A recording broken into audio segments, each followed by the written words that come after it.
On this week's Gadget Show Web TV, John's putting Nokia's N900 through its paces. I bring you all the news from this week's Apple launch, and Otis goes to visit an interesting robot in the States.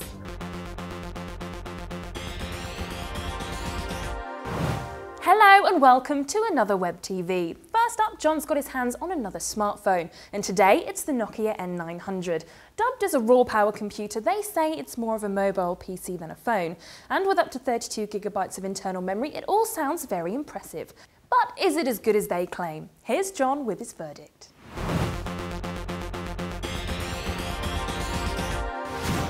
This is the new N900 from the company that amazingly is still the world's largest smartphone manufacturer, Nokia. Unlike their normal N-series phones, it doesn't use the Symbian operating system. Instead, it uses something called MIMO, which is Linux-based, and which we're already familiar with from their internet tablets like the N800 and the N810, to which, to some degree, this is the successor. It's got quite a lot of promising touches. It's got 4 customizable home screens that you can swish between, and it positively encourages multitasking. If you hit this applications icon at the top left of the screen, it shows you what's going on at once, and you can easily switch between your applications or indeed dismiss them easily. It's got a very good web browser which includes Flash, so I can actually watch the videos, albeit rather jerkily, on our website, and you can zoom in and out of pages using this rather intriguing scrolling twirling motion, and there's an excellent way of looking back at your browsing history just by flicking through it. You can see the pages very clearly. Although generally, however, the operating system is really rather unintuitive. I mean, it is a new system. I don't think they've quite thought it through properly yet. I mean, tiny point, but the missed call alerts, you don't seem to get those separately on the screen. When you come back to the phone, they're buried as another application. So if you've got several applications open, I find you don't notice them. Also, everything seems to work in landscape mode, possibly because that's the way you use the sliding keyboard. But I find it slightly off-putting that virtually the only thing you can do in portrait mode is access the phone dialer and the contacts. And in fact, I've set the phone to access that automatically, swirl the phone like that, and I get into the contacts. It's pretty good. Your day-to-day pleasure in using the N900 will not be aided by the rather recalcitrant touchscreen, which really does take a severe prod to make things happen. The keyboard's not much good either. It's unusually flat, which is a real disappointment because keyboards of this size can actually be quite easy to use, as Nokia have proved themselves with their own E75, for example. So why they couldn't get it right on the N900, I don't know. Now, you don't get that many applications with MIMO, although I have found some to be quite useful. For example, the GPS application. There's also an FM radio application, because strangely for a Nokia, the phone doesn't come with one. It does, however, come with a Skype app built in. And this also works very well. In fact, it integrates very well with the phone's contacts. When you go into a contact, you're given the option to call them via Skype automatically. That's pretty good. As for the rest of the phone, well, it's got a good 5-megapixel camera with autofocus. And I found it gave actually very pleasing image quality, and also shot widescreen video rather well. Though it wasn't perfect, the double LED flash isn't the best in the business, and I also found the focus a bit hit and miss at times. It's got very good video playback with native support for Xvid and DivX, and the pictures look really good on the screen. Plus, it's got a very good email client. I mean, I've been using it with Google Mail quite successfully, and it also offers automatic support for a really very wide range of providers, right down to Virgin, Tesco, Hotmail, and the call quality is first rate. Also, the battery's not bad either. I found I could actually get more than a day's use out of it, which really isn't bad for a smartphone like this at all. So, there's an awful lot to like about the N900. The only problem is, I really do think the interface issues let it down. You may eventually get used to the software, but the hardware problems, the screen and the keyboard, I think there'd be a bit of an irritation on a daily basis.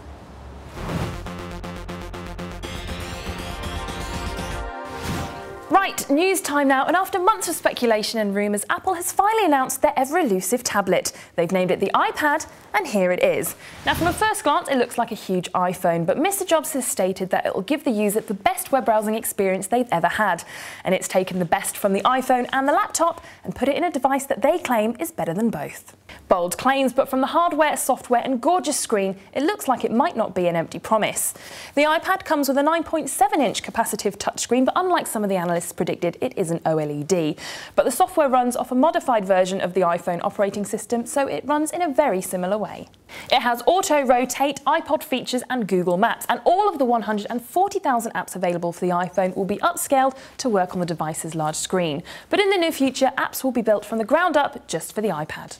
It runs off a 1 GHz processor with either a 16, 32 or 64 GB hard drive. It has wireless N Wi-Fi and Bluetooth, but sadly no USB connectivity, although there is a 3G option available for those of you who want to access your data even when outside Wi-Fi range. The App Store is the same as the iPhones, but Apple is introducing a new store called iBooks, offering ebooks as a rival to Sony and Amazon's popular e-readers. But it wasn't all great news. As with the iPhone, there was no news as to whether the iPad will be Flash compatible, so it still won't offer you a full web experience until they update the software in any future versions.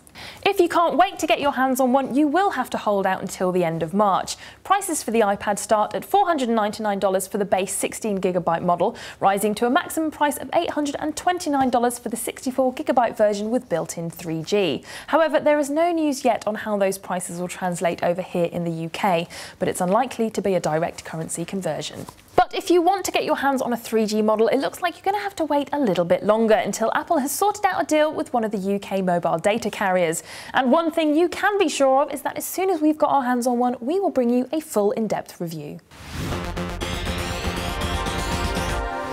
Otis loves hunting for the latest tech, so when he was on a recent trip to America and he heard about the robot that used nothing but a ball to get about, he had to take a look.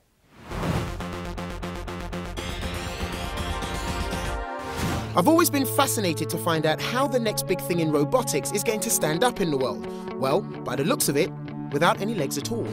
I'm here to see Ballbot, a robot that balances on one ball.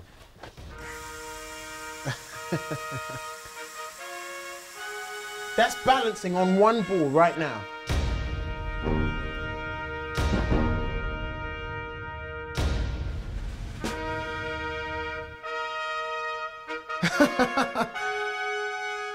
The ball is driven by 4 rollers, controlled by a computer which analyses data from 3 gyroscopes, 3 accelerometers and a yaw encoder contained within Ballbot's frame. As Ballbot moves or is pushed, the angle of tilt, speed and direction are all constantly measured, calculated and translated into movements of the rollers driving the ball. It's like the opposite of an old-fashioned computer mouse. It's capable of 360-degree rotation and can be driven from a controller or led by a handheld arm. Do you mind if I cut in there? Yeah. Thank you. In the past, mobile robots have always been pretty unsteady when in motion, or so wide that they can't operate in confined spaces. Ballbot has been designed to overcome all that and operate in our homes and offices. What are the future applications of Ballbot? We are in the process of adding arms to it. Yep. So when it has arms, it can go around, fetch things for you.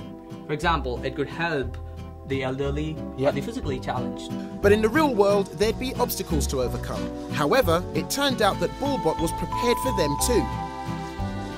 Look at that, straight over spaghetti wire junction there. It's even been designed to cope with collisions. Ballbot's final challenge, and I know he's going to pass with flying colours, is to navigate the slope. So, shall we? Yep. Okay. Not exactly Mount Everest, but Ballbot coped admirably. And the next time I see Ballbot, I'm expecting arms and the ability to fix me up a nice cup of tea.